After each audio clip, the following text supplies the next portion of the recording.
అన్నదాత అన్నదాత మీ అన్నదాత చెమటోడ్చి ఆహారాన్నందించే రైతన్నా అనునిత్యం నీ కండదండగా నిలిచే నేస్తం ఎవరన్నా అన్నదాత అన్నదాత మీ అన్నదాత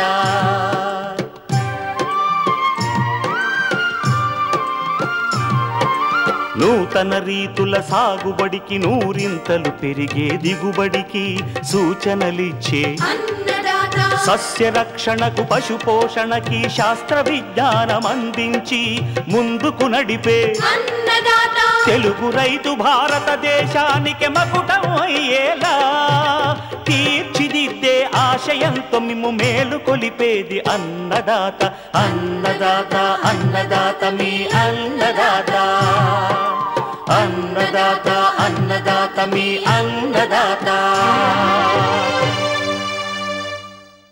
అన్నదాత ప్రేక్షకులకు నమస్కారం. ఈనాటి ముఖ్యాంశాలు: ఏజెన్సీ ప్రాంతాల్లో సాగు చేయదగ్గ ఖరీఫ్ పంటలు, అనువైన రకాలు.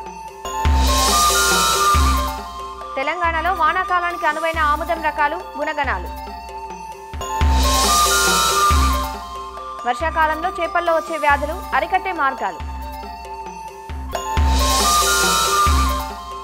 ఇంకా జై కిసాన్ వ్యవసాయ సమాచారం.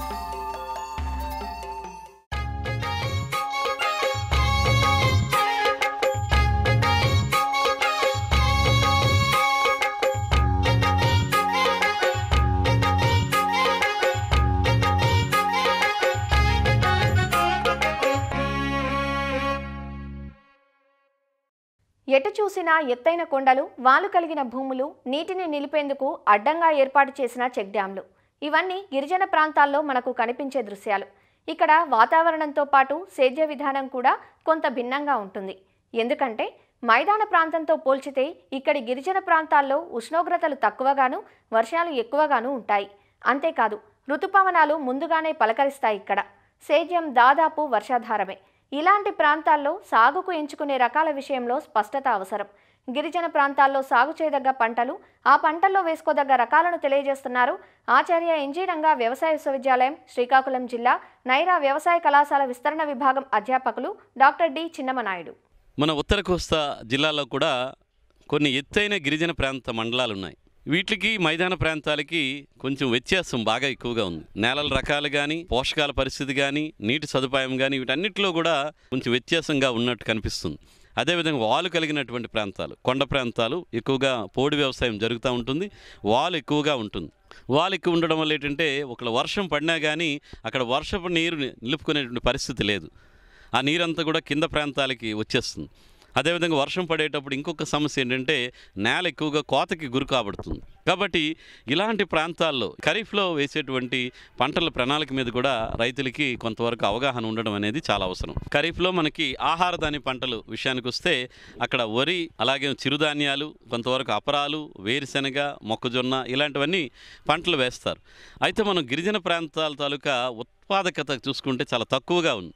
నీటి కుంటలు ఉండి నీరు అందుబాటులో ఉందంటే అక్కడ వరి పంట కొద్ది విస్తీర్ణం వేసుకోవడానికి ఆస్కారం ఉంది. రైతులు ఎట్టి పరిస్థితుల్లో కూడా ఇక్కడ మధ్యకాలిక రకాలు అంటే 150 రోజుల కన్నా లోపు ఉన్నటువంటి రకాలు, లేదా వీలైతే కనుక స్వల్పకాలిక రకాలు 120 నుంచి 135 రోజుల కాల పరిమితి ఉన్న రకాలు కనుక వేసుకోగలిగితే అక్కడ కూడా మంచి దిగుబడులు తీసుకోవడానికి ఆస్కారం ఉంటుంది. కాబట్టి అక్కడ రకాల ఎంపిక మీద స్వర్ణ కానీ, సాంబమషూరి, శ్రీధృతి కానీ కాలపరిమితి 120 రోజులు అనుకుంటే ఈ తెలంగాణ సోన కానీ, చంద్ర కానీ, తరంగని కానీ ఇలాంటి రకాలు మాత్రం వేసుకోవడానికి ప్రయత్నం చేయాలి. అదేవిధంగా సాగు పద్ధతులు కూడా వీలైతే కనుక గిరిజన ప్రాంతాల్లో వరి వేసే దగ్గర ఈ డ్రమ్ సీడరు పద్ధతుల్లో గనక నేరుగా దమ్ము ఎద వేసుకునేటువంటి ఆలోచన చేయాలి. శ్రీవరి సాగు పద్ధతి ద్వారా కూడా వరి సాగు చేయగలిగితే అక్కడ అధిక దిగుబడులు రావడానికి ఆస్కారం ఉంటుంది. గిరిజన ప్రాంతాల్లో మనకి బాగా అనుకూలంగా ఉండేటువంటి పంటలు చూసుకుంటే మనకి చిరుధాన్య పంటలు బాగా అనుకూలంగా ఉంటాయి. మైదాన ప్రాంతాలతో పోల్చుకుంటే మన గిరిజన ప్రాంతాల్లోనే వీటి తాలూకా దిగుబడి బాగా వస్తున్నట్టు కూడా గమనిస్తున్నాం. ఇందులో ప్రధానంగా ఏంటంటే రాగులు కానీ, కొర్రలు కానీ, లేదంటే సామలు కానీ, ఆరికలు కానీ ఇలాంటి చాలా చిరుధాన్య పంటలు ఉన్నాయి. మంచి నికరాదాయం రావాలంటే అధిక దిగుబడిని ఇచ్చేటువంటి రకాలని ఎంపిక చేసుకోవడం అనేది చాలా ముఖ్యం. రాగుల్లో అయితే కనుక శ్రీ చైతన్య రకం కానీ, అదేవిధంగా ఇంద్రావతి అనే రకాన్ని కానీ, చంపావతి ఇలాంటి రకాలని రాగుల్లో వేసుకోవచ్చు. మిగతా పంటల్లో కూడా మనకి కొర్రల్లో అయితే కనుక సూర్యనంద్ అని చెప్పేసి తక్కువ కాల పరిమితి ఉన్నటువంటి రకం కూడా అందుబాటులో ఉంది. అలాంటి రకాలను కూడా ఎంపిక చేసుకోవచ్చు. ఇంకా సామలు, ఓదలు అలాంటివన్నీ కూడా సాంప్రదాయ రకాలు మీ ఏవైతే ఉన్నాయో ఆ రకాలని వాడుకున్న మంచిదే. ఆ చిరుధాన్య పంటలు ప్రోత్సహించడానికి కూడా ఇప్పుడు ప్రభుత్వం నుంచి కూడా చాలా సహకారాలు మన గిరిజన రైతులకు అందించడం జరుగుతుంది. ఐటీడీఏ తరపున కానీ, వ్యవసాయ శాఖ తరపున కానీ చాలా వరకు ఈ గిరిజన ప్రాంతాల్లో చిరుధాన్యాలని ఎక్కువ విస్తీర్ణంలో వేయటానికి కూడా మరి ప్రణాళికలు చేస్తున్నారు. కాబట్టి వాటిని మీరు దృష్టి పెట్టాలి.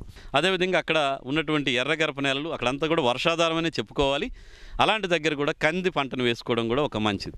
అందులో కూడా మంచి కంది రకాలు లోకల్గా ఆ రకాలు కూడా రైతులు వేస్తున్నారు. అవి కూడా వేసుకోవచ్చు. లేదంటే అధిక దిగుబడి ఇచ్చేటువంటి LRG 52 అనే రకం గిరిజన ప్రాంతానికి కూడా సూట్ అవుతుంది. అది 160-165 రోజుల్లో పంట కోతకు వస్తుంది. కాబట్టి కంది వేసే రైతులు ఈ రకాన్ని వేసుకోవడం, అదేవిధంగా కంది పంటని వెదజల్లుడి పద్ధతిలో కాకుండా వరుసల్లో కనుక వేసుకొని వాటి మధ్యలో చిరుధాన్య పంటలు వేసుకోవడం చాలా మంచిది. ఈ రాగులు కానీ, సామలు కానీ, కొర్రలు కానీ వాటిని ఒక 4 నుంచి 6 వరుసలు కనుక అంతర పంటలుగా వేసుకోవడం ద్వారా ఒకవైపు కంది పంట వస్తుంది, ఇంకొక వైపు మనకి ఈ చిరుధాన్య పంటలు కూడా వస్తాయి. ఈ చిరుధాన్య పంటలన్నీ కూడా 4-5 నెలల్లో పూర్తయిపోతాయి. కంది పంట 6 నెలల సమయం పడుతుంది. కాబట్టి ఎవరైతే గిరిజన ప్రాంతాల్లో రైతులు కంది పంటను వేస్తున్నారో వాళ్ళు వరుసల్లో కంది వేసుకొని మధ్యలో చిరుధాన్య పంటలు వేసుకోవడం ద్వారా మంచి నికరాదాయం తీసుకోవడానికి ఆస్కారం ఉంటుంది. అదేవిధంగా అక్కడ ఈ గిరిజన ప్రాంతాల్లో కూడా ఈ అడవి పందుల సమస్య కూడా కొంతవరకు ఉన్నట్టు కూడా మేము గమనించడం జరిగింది. మరి గిరిజన ప్రాంతాల్లో అడవి పందుల సమస్య లేకపోతే వాళ్ళు వేరుశనగ కానీ, మొక్కజొన్న కానీ వేసుకోవచ్చు. లేదనుకుంటే కనుక పంట మార్పిడి చేసి అక్కడ కూడా చిరుధాన్య పంటల మీదకి వెళ్ళటం అనేది మంచి లాభసాటిగా కనిపిస్తుంది. కాబట్టి అలాగా రైతులు వాళ్ళ సమస్యను బట్టి పంట మార్పిడి అనేది తప్పనిసరిగా చేసుకోవాలి. అదేవిధంగా వేరుశనగ వేసే రైతులు అక్కడ నిత్యారిత అనేటువంటి రకం, తక్కువ ఎత్తు పెరిగేటువంటి రకాన్ని మరి వేసుకోవడం అనేది చాలా ముఖ్యమైనటువంటి అంశం. అదేవిధంగా గిరిజన ప్రాంతాల్లో ఇంకొకటి మన రైతులు దృష్టి పెట్టాల్సింది సేంద్రియ వ్యవసాయం చేయడానికి ఆలోచనలు చేయాలి. ఎందుకంటే అక్కడ గిరిజన ప్రాంతాల్లో ఎరువుల వాడకం తక్కువ, పురుగు మందుల వాడకం తక్కువ. కాబట్టి రసాయన పురుగు మందులు, రసాయన ఎరువులు వీటిని తగ్గించేయాలి. వాడటమే మానేసి అక్కడ ఈ సహజ సేంద్రియ వ్యవసాయ పద్ధతుల ద్వారా కనుక మీరు చిరుధాన్యాలు కానీ, వేరుశనగ కానీ, లేదంటే అపరాల పంటలు కనుక పండించి మీరు కనుక మార్కెట్ చేయగలిగితే అక్కడ గిరిజన ప్రాంతాల్లో వేసేటువంటి పంటల నుంచి ఎక్కువ నికరాదాయం తీసుకోవడానికి ఆస్కారం ఉంటుంది. మరి గిరిజన ప్రాంత రైతులు వాళ్ళు వేసేటువంటి పంటలన్నిటి మీద కూడా అవగాహన పెంచుకొని, అదేవిధంగా ప్రత్యేకంగా ఏ పంట వేసినా కానీ సేంద్రియ సహజ వ్యవసాయ పద్ధతులు కనుక పాటించి వాళ్ళు వ్యవసాయం చేస్తే గిరిజన వ్యవసాయం కూడా సుస్థిరంగా ఉండి మంచి నికరాదాయం తీసుకోవడానికి ఆస్కారం ఉంటుంది.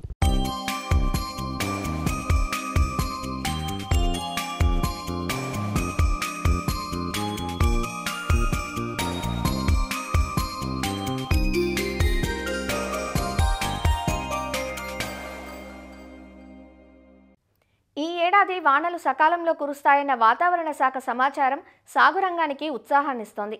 ఇప్పటికే అడపాదడపా కురుస్తున్న వానలతో రైతులంతా పొలం పనుల్లో నిమగ్నమయ్యారు. ఒకప్పుడు బీడు భూములు, ఏ పంటకు పనికిరాని భూముల్లో ఆముదాన్ని సాగు చేసేవారు.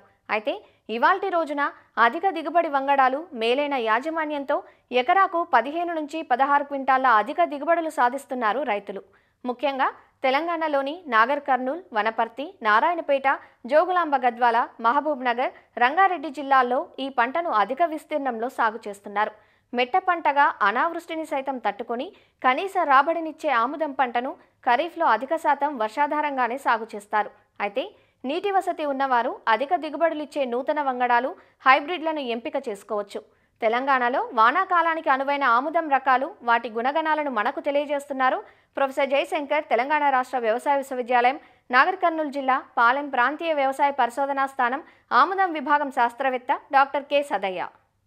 మనకి తెలంగాణ రాష్ట్రంలో చూసుకున్నట్లయితే ప్రతి ఏటా నూనె గింజల సాగు అనేది తగ్గుతూ వస్తుంది. ఇది భవిష్యత్తులో మన సాధారణ ప్రజల మీదనే ఆర్థికంగా పెనుభారం పడేటువంటి అవకాశం ఉంటుంది.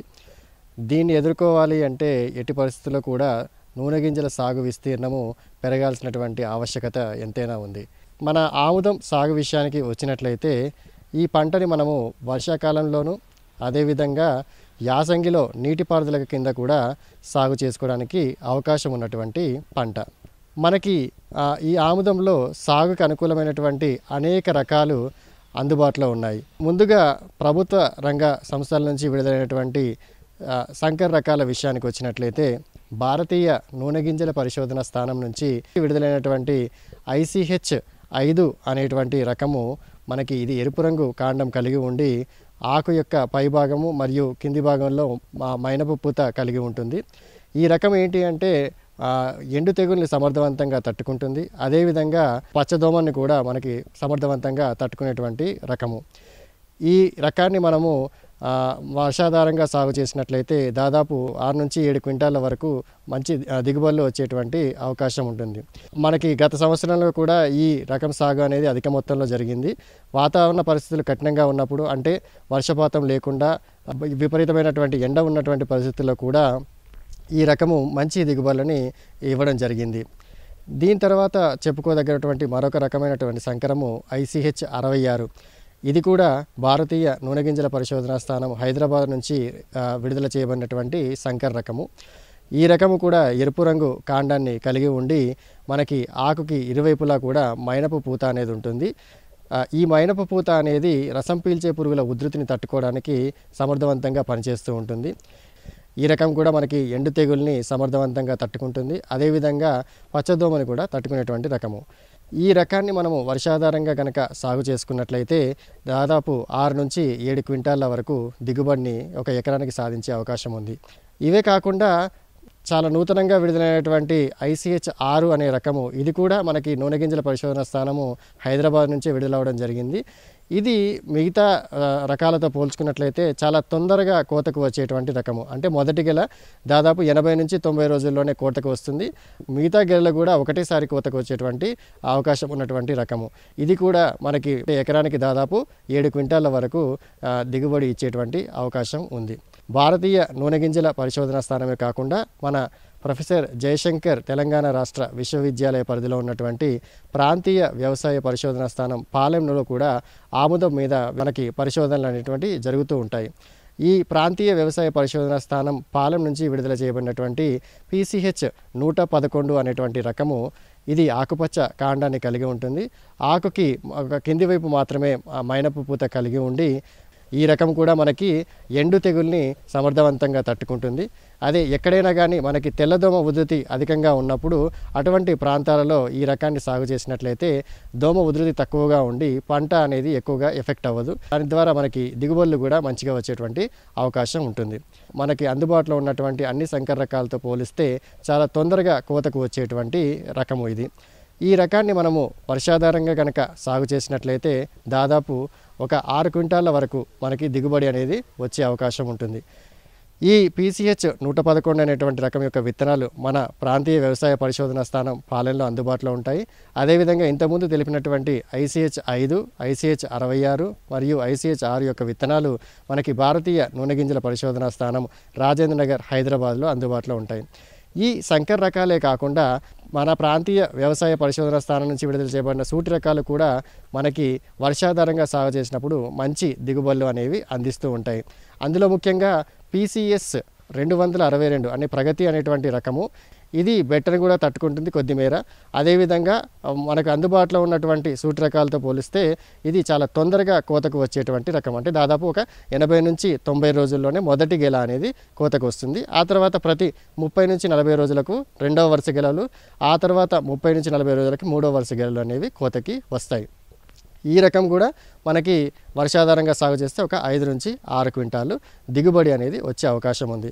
కాబట్టి రైతు సోదరులు మంచి నాణ్యమైనటువంటి రకాలని, అధిక దిగుబడులు ఇచ్చేటువంటి రకాలని, నాణ్యమైన విత్తనాన్ని ఎంపిక చేసుకొని అధిక లాభాలని సాధించవచ్చు.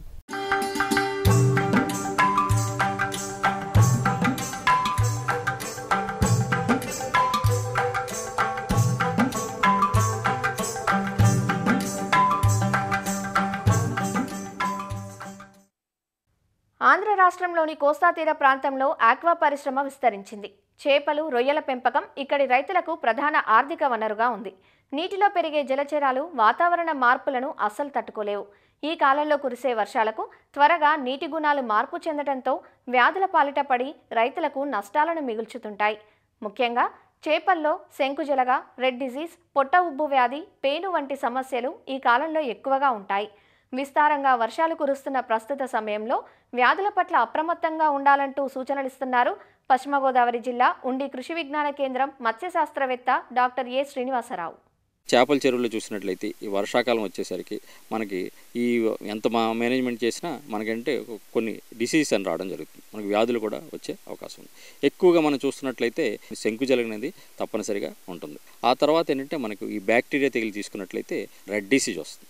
దాంతోపాటుగా అంటే పొట్ట ఉబ్బు వ్యాధి, ఈ రెండు కలిపి కూడా మనం రావడం అనేది జరిగింది. పెయిన్ అనేది కూడా మనకి అక్కడక్కడ కనిపిస్తుంది. పెయిన్ కూడా చాలా వరకు మనకి చాలా చర్యలు ఉంటుంది. ఎప్పుడైతే వర్షాలు పడినప్పుడు ఈ ఆక్సిజన్ శాతం ఎప్పుడైతే తగ్గుతుందో అటువంటి టైంలో ఎక్కువగా అటువంటి చెరువుల్లో ఈ శంకుజలగ ఆవహించిన చేపలు ఎక్కువగా చనిపోతుంటాయి. ఎందుకంటే ఆక్సిజన్ అందక ఈ శంకుజలగ అనేది శంకుల్లో ఉండడం వల్ల ఆక్సిజన్ అందక చనిపోతుంది. అప్పుడప్పుడు మనకు నెట్టింగ్ వేసి కానీ చూసినట్లయితే శంకులు కానీ చూసినట్లయితే అవి ముద్దగా అంటుకున్నట్టు ఉంటాయి. వాటిలో ఏంటంటే జిగురు ఎక్కువగా ఉండడం, ముద్దగా అంటుకోవడం. ఇంకా జాగ్రత్తగా మనం కానీ పరిశీలించినట్లయితే మనకి ఎప్పుడు కూడా మన శంకులు అనేవి ఎర్రగా ఉంటాయి. కానీ అక్కడక్కడ మనం చూసినట్లయితే అవి తెల్లగా పాలిపోయినట్లు, అలాగే మనకేంటి చారలుగా ఉండడం, తెల్లటి చారలు ఉండడం అన్నది గమనించినట్లయితే అటువంటి చెరువులో శంకుజలం ఉంటుంది. అటువంటి చేపల్ని ఒకటి తీసుకెళ్ళి తప్పనిసరిగా మన దగ్గర ఉన్న పరీక్షలను పరీక్షించుకున్నట్లయితే దాన్ని మనం కానీ మైక్రోస్కోప్లో చూస్తే మనకి ఈ శంకుజలగ అనేది కనిపించడం జరుగుతుంది. అలాగే మనకు పెయిన్ అనుకోండి, ఈ చేప చిటికేసింది అంటాము, తోక కొడుతుంది అంటాము. ఆ తర్వాత కూడా మనకేంటంటే బాడీ కానీ ఒకసారి పరిశీలించినట్టే జిగురు ఎక్కువ ఉండి అక్కడక్కడ పెయిన్లు, మనం తెల్లటి పెయిన్లు అనేది మనం చూడవచ్చు. సో ఈ విధంగా మనకి ఎప్పుడైతే ఈ శంకుల వల్ల తేడా ఉంది ఇటువంటి చెరువులో మనం చూసినట్లయితే మాత్రం మనం దీన్ని తగ్గించడానికి ఏంటంటే మొట్టమొదటిగా మనం రెగ్యులర్గా ఈ వర్షాకాలంలో ఒక 10 రోజులు 15 రోజులకు ఒకసారి సాధారణ ఉప్పు, దాంతోపాటు అగ్రికల్చర్ ఏమో 25 కేజీలు సాధారణ ఉప్పు రెండు కలిపి ఉదయం పూట కానీ చల్లుకున్నట్లయితే చాలా వరకు వీటిని మనం తగ్గించడానికి ఆస్కారం ఉంటుంది ముందుగానే చల్లుకుంటే.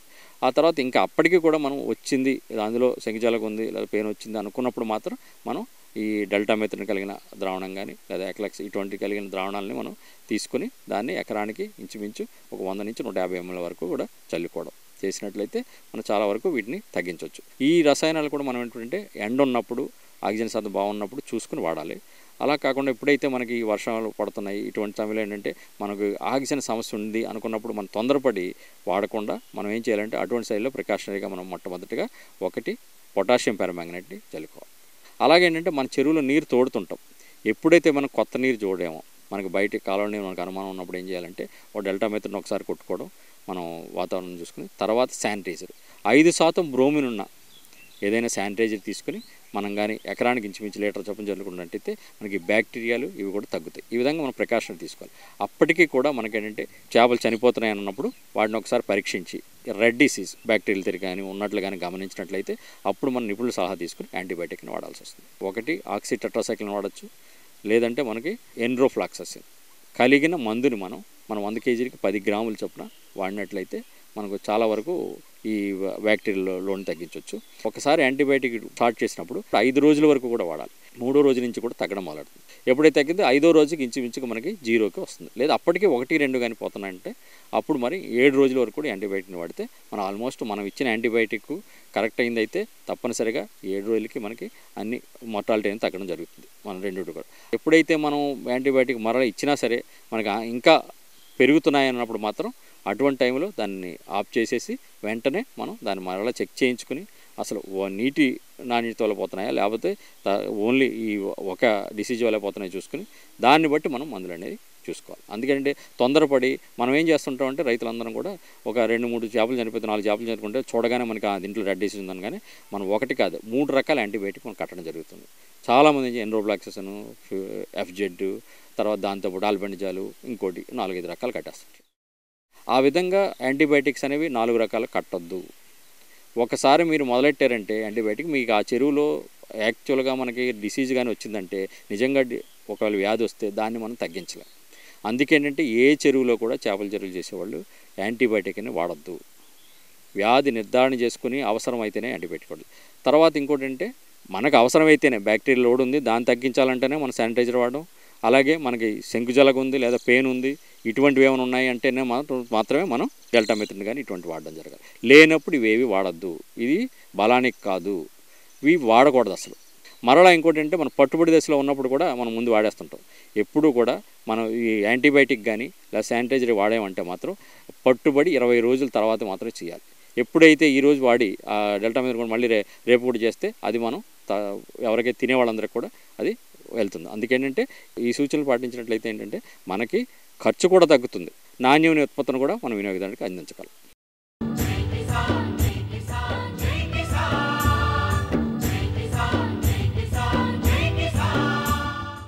వ్యవసాయ సమాచారం ఇప్పుడు జై కిసాన్లో చూద్దాం. నెల్లూరు జిల్లాలో నోషనల్ ఖాతాల ప్రక్రియ మొదలైనట్లు జిల్లా జాయింట్ కలెక్టర్ కార్తీక్ తెలిపారు. నోషనల్ ఖాతా అనేది సాధారణంగా రెవెన్యూ రికార్డుల్లో కనిపించని లేదా అధికారికంగా నమోదు చేయని భూమి ఖాతా. ఈ ఖాతాలు సాధారణంగా తప్పులు, మ్యుటేషన్ లోపాలు లేక ఇతర కారణాల వలన రెవెన్యూ రికార్డుల్లో కనిపించవు. ఇలాంటి ఖాతాలతో ఇబ్బంది పడుతున్న రైతుల కోసం ఖాతాలను రెగ్యులర్ చేసే ప్రక్రియ వేగంగా జరుగుతుందన్నారు. అలానే భూముల రీసర్వే కార్యక్రమం ప్రారంభమైనట్లు వివరించారు. మొదటి విడతలో 37 గ్రామాల్లో రీసర్వే జరిగిందని, ప్రస్తుతం రెండో విడతలో 35 గ్రామాలు ఎంపిక చేయడం జరిగిందని జిల్లా అధికారులు వివరించారు. సర్వే పూర్తయిన తర్వాత వెబ్లాండ్ 2.0లో వివరాలు నమోదు చేస్తున్నట్లు వివరించారు. రెవెన్యూ సమస్యలపై గ్రామ స్థాయిలో రెవెన్యూ సదస్సులు నిర్వహించి వారి సమస్యలను పరిష్కరిస్తున్నామన్నారు. జిల్లాలో మనము నోషనల్ ఖాతాస్ డ్రైవ్ అనేది టేకప్ చేస్తున్నాము. నోషనల్ ఖాతాస్తో ఇబ్బంది పడుతున్న వాళ్ళందరూ కూడా వాళ్ళ ప్రాపర్ డాక్యుమెంట్స్ డెఫినెట్లీ తహసీల్దార్ ఆఫీస్లో సబ్మిట్ చేసినట్లయితే అవన్నీ కన్సిడర్ చేసి మనం నోషనల్ ఖాతాలని రెగ్యులర్ ఖాతాలుగా మార్చే ప్రయత్నం చేస్తున్నాము. గిఫ్ట్ డీడ్ ద్వారా పట్టా పొంది ఉన్నా లేదా పోతీ మార్పు కింద రిక్వెస్ట్ ఏదైనా పెండింగ్ ఉన్నా లేదా అసైన్మెంట్ కేసెస్ అయినా లేదా రిజిస్టర్డ్ కొనుగోలు ద్వారా పట్టా పొంది ఉండి నోషనల్ ఖాతాస్లో ఉంటున్నారు. ఇలాంటి కేసెస్ అన్నీ కూడా ఇమీడియట్గా టేకప్ చేసి నోషనల్ ఖాతాల కింద రెగ్యులర్ ఖాతాల కింద మార్చినవి 3800 చేయగలిగాం లాస్ట్ 1 మంత్లో. ఇదే విధంగా పబ్లిక్ అందరూ కూడా ఎవరైతే నోషనల్ ఖాతాస్తో ఇబ్బంది పడుతున్నారో వాళ్ళందరూ కూడా ముందుకు వచ్చి డాక్యుమెంట్ సబ్మిట్ చేసినట్లయితే కమింగ్ డేస్లో కూడా మ్యాక్సిమం నోషనల్ ఖాతాస్ అన్నీ కూడా రెగ్యులర్ ఖాతా చేయడానికి జిల్లా యంత్రాంగం అంతా కూడా కృషి చేస్తున్నారు. రీసర్వే కార్యక్రమం మళ్ళీ స్టార్ట్ చేయడం జరిగింది. ఫేజ్ 1లో మనం నెల్లూరు జిల్లాలో 37 విలేజెస్ టేకప్ చేశాము. అదేవిధంగా ఫేజ్ 2లో కూడా మనము సుమారుగా 35 విలేజెస్లో రీసర్వే అనేది టేకప్ చేశాము. ఈసారి ఎటువంటి తప్పిదాలకి చోటు లేకుండా ఎవరైతే రైతు ఉన్నారో, పట్టాదారు ఉన్నారో, పట్టాదారుని కాన్ఫిడెన్స్లోకి తీసుకొని ఏం ప్రక్రియ జరుగుతుంది, రీసర్వేలో గ్రౌండ్ ట్రూతింగ్ జరుగుతుందా లేదా విలేజ్ బౌండరీ కొలుస్తున్నామా లేదా గ్రౌండ్ వ్యాలిడేషన్ జరుగుతుందా, 9 నోటీసులు ప్రాపర్గా ఇచ్చారా లేదా అనేది ప్రతి స్టేజ్లో కూడా పట్టాదారుని కాన్ఫిడెన్స్లోకి తీసుకొని ఈసారి రీసర్వే కండక్ట్ చేయడం జరుగుతుంది. వెబ్లాండ్ 2.0 ద్వారా ఎక్కడైతే రీసర్వే పూర్తయిందో ఆ గ్రామాలన్నింటిలో కూడా గోల్డెన్ రికార్డ్స్ అనే కాన్సెప్ట్తో వెబ్లాండ్ 2.0లో స్టేట్ లెవెల్లో మనకి రికార్డ్స్ అన్నీ కూడా పొందుపరుస్తుంది. పాస్బుక్స్కి సంబంధించి అదేవిధంగా 1B అడంగల్ రిక్వెస్ట్ అన్నీ కూడా అర్జీ పెట్టుకోవడంతో పాటుగా ఇంకొక వెసులుబాటు కూడా ఉంది. డెఫినెట్లీ సచివాలయం ద్వారా ప్రజలు మీ సేవ ద్వారా లేదా GSWS సచివాలయం ద్వారా కూడా సర్వీస్ రిక్వెస్ట్ కింద కూడా రేజ్ చేసుకుంటే పాస్బుక్ అదేవిధంగా 1B కోసము లేదా అడంగల్ కోసము డెఫినెట్లీ వాళ్ళకి సర్వీస్ రిక్వెస్ట్ క్యాటర్ అయ్యేలాగా ఎన్షూర్ చేస్తాం. రీసర్వే పూర్తయిన గ్రామాల్లో ఎక్కువగా ఇలాంటి సమస్య ఏదైతే పట్టా ల్యాండ్ నుంచి ఇంతకుముందు రీసర్వేకి ముందు పట్టా ల్యాండ్, రీసర్వే తర్వాత గవర్నమెంట్ ల్యాండ్ లేదా రీసర్వేకి ముందు అసైన్డ్ ల్యాండ్స్ ఇవి రీసర్వే అయిన తర్వాత ప్రభుత్వ భూమి కింద పెట్టేస్తారనే కేసెస్ అన్నీ కూడా చాలా వరకు రీసర్వే గ్రామ సభలు కండక్ట్ చేసి maximum most of the cases అన్నీ కూడా మనం మళ్ళీ తిరిగి రెక్టిఫై చేయడం జరిగింది.